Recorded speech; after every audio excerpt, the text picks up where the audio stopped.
Assalamualaikum warahmatullahi wabarakatuh. Perkenalkan, nama saya Tri Imania Nurjana dengan NIM 2002010052.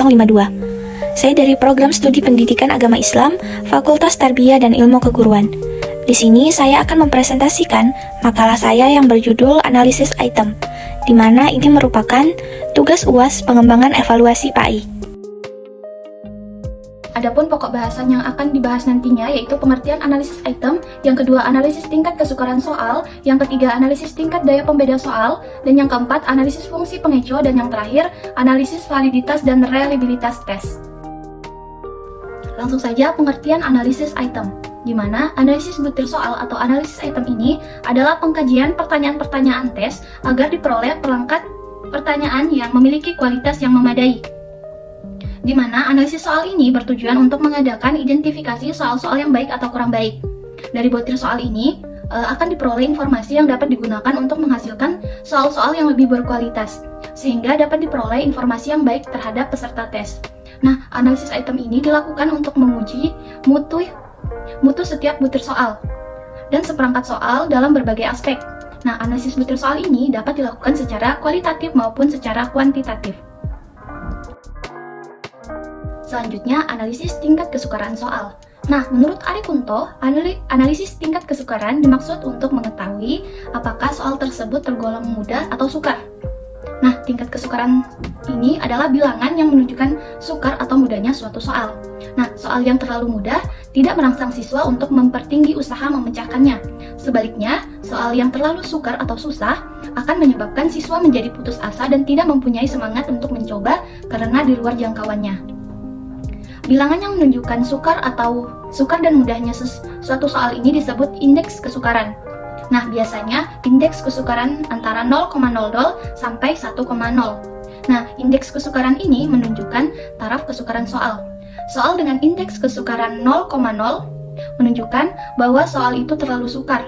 Sebaliknya, indeks 1,0 menunjukkan bahwa soal terlalu mudah. Nah, di dalam istilah evaluasi, indeks kesukaran ini diberi simbol P, singkatan dari proporsi. Nah, dengan demikian, maka soal dengan proporsi 0,70 lebih mudah jika dibandingkan dengan proporsi 0,20. Sebaliknya, soal dengan proporsi 0,30 lebih sukar daripada soal dengan proporsi 0,80. Bisa kita lihat rumus mencari proporsi, yaitu P sama dengan NP dibagi N. Menurut ketentuan yang sering diikuti, indeks kesukaran sering diklasifikasikan sebagai berikut. Yang pertama, soal dengan proporsi 0,00 sampai 0,30 adalah soal sukar atau susah, sedangkan soal dengan proporsi 0,31 sampai 0,70 adalah soal sedang, dan yang ketiga, soal dengan proporsi 0,71 sampai 1,00 adalah soal mudah. Selanjutnya, analisis tingkat daya pembeda soal, di mana daya pembeda soal atau daya beda butir soal ini merupakan indeks yang menunjukkan tingkat kemampuan butir soal membedakan kelompok atas atau kelompok unggul dari kelompok bawah atau biasa disebut asor. Nah, daya pembeda soal ini berfungsi untuk menentukan apakah butir soal dapat membedakan kelompok dalam aspek yang diukur sesuai dengan perbedaan pada kelompok tersebut. Nah, sehingga butir soal tersebut dapat membedakan mahasiswa yang mempunyai kemampuan tinggi dan mahasiswa yang mempunyai kemampuan rendah. Nah, cara menentukan pembeda soal ini seperti halnya dengan indeks kesukaran. Indeks diskriminasi atau daya pembeda ini berkisar antara 0,00 sampai 1,00. Nah, hanya bedanya indeks kesukaran ini tidak mengenal tanda negatif, tetapi indeks diskriminasi adalah tanda negatifnya. Selanjutnya, fungsi pengecoh.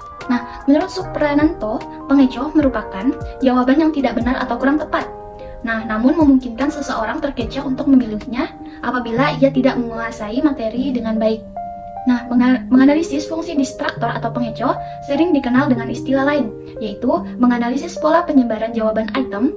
Adapun yang dimaksud dengan penyebaran jawaban item ialah suatu pola yang dapat menggambarkan bagaimana tes T menentukan pilihan jawabannya terhadap kemungkinan jawab yang telah dipasangkan pada setiap butir. Analisis validitas dan reliabilitas tes, yaitu validitas tes adalah tingkat keabsahan atau ketepatan suatu tes, di mana tes yang valid atau sah adalah tes yang benar-benar mengukur apa yang hendak diukur, Yang dimaksud dengan validitas item dari suatu tes adalah ketepatan mengukur yang dimiliki oleh sebutir item, yang merupakan bagian tak terpisahkan dari tes sebagai suatu totalitas. Dalam mengukur apa yang seharusnya diukur lewat butir item tersebut. Nah, macam-macam validitas ini yaitu validitas permukaan, validitas isi, validitas kriteria, dan validitas ramalan.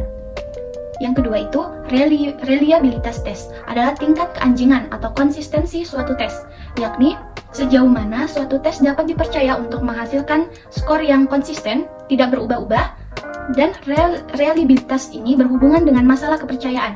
Nah, suatu tes dapat dikatakan mempunyai taraf kepercayaan yang tinggi jika tes tersebut dapat memberikan hasil yang tetap, tidak berubah-ubah. Ada 3 cara mengetahui reliabilitas tes. Yang pertama, metode tes ulang. Yang kedua, metode tes paralel. Yang ketiga, metode belah dua. Baik, itulah tadi presentasi makalah saya. Apabila ada kesalahan, mohon dimaafkan. Sekian dari saya. Wassalamualaikum warahmatullahi wabarakatuh.